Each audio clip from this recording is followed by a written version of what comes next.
Pendant la période des fêtes, pour la majorité d'entre nous, ce qui nous intéresse, c'est de nous amuser, de profiter de la vie, de profiter des belles et de bonnes choses. Tout ce qu'on veut, c'est du rêve, c'est du beau. Et si je te disais qu'aujourd'hui, avec l'idée business que je vais te présenter, tu peux joindre l'utile à l'agréable. Tu peux coupler le rêve, le beau et gagner plein d'argent. Ça t'intéresse? Reste scotché jusqu'à la fin. Avant de passer au vif du sujet, je vais vous dire en quelques mots comment se déroule la fête d'illumination, encore appelée concours d'illumination, ici en France, pays dans lequel je vis. Le concours est lancé par la municipalité de la ville. Le but est de donner aux fêtes de fin d'année une ambiance féerique et lumineuse. La municipalité sélectionne et récompense l'investissement des habitants à travers la décoration de leur maison, de leur jardin, des balcons, des fenêtres, des vitrines des boutiques ou des vitrines des maisons. Et les différents lots pouvant varier de centaines, voire de milliers d'euros. Et ce qui est intéressant dans ce concours, c'est que tous les participants y gagnent.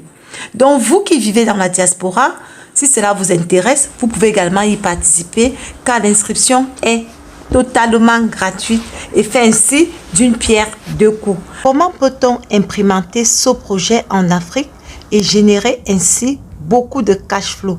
Je vous donne mon humble avis en ce qui concerne la question. En ce qui me concerne, je pense qu'on peut facilement implémenter ce projet en Afrique et générer beaucoup d'argent.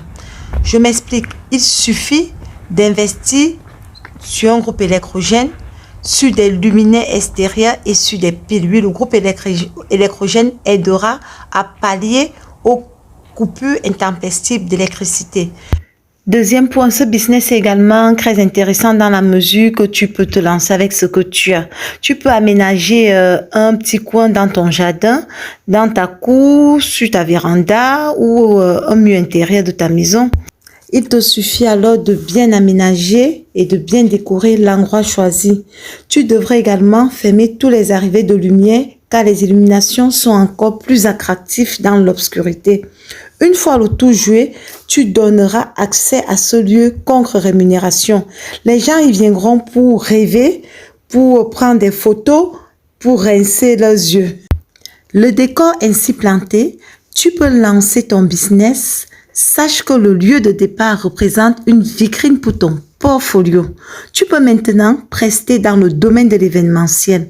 Tu pourras alors proposer tes services comme décorateur ou décoratrice avec ta petite touche secrète décorateur en illumination sur l'organisation des événements tels que des spectacles, des mariages, des baptêmes, des concerts et bien d'autres. À chaque fois, tu apporteras ta petite touche secrète. C'est ce qui fera la différence avec les décorations que nous connaissons actuellement en Afrique. Et si tu as des compétences en décoration, tu vas exceller dans ce business. Donc, je te prends un petit exemple. Imagine que tu étais sollicité comme décorateur ou décoratrice pour une fête de mariage.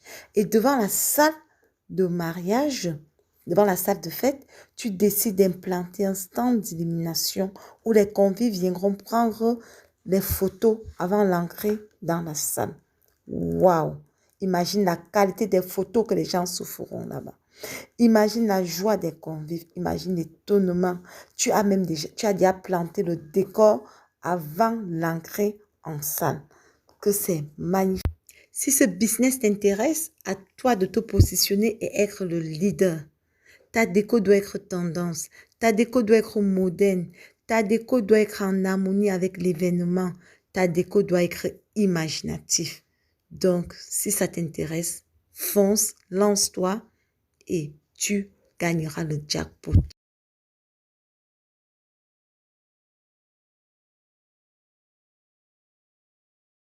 Pour ma part, ce business est une mine d'or pour les premiers à se positionner. Donc, maintenant, j'en ai terminé. À toi de rajouter ton grain de sel, de la modeler à ta sauce et surtout, n'hésite pas de me le faire savoir dans tes commentaires. Surtout, abonne-toi, like et partage la vidéo. Et il faut que j'aille me couvrir le froid, risque de me manquer de respect. À très bientôt, bye.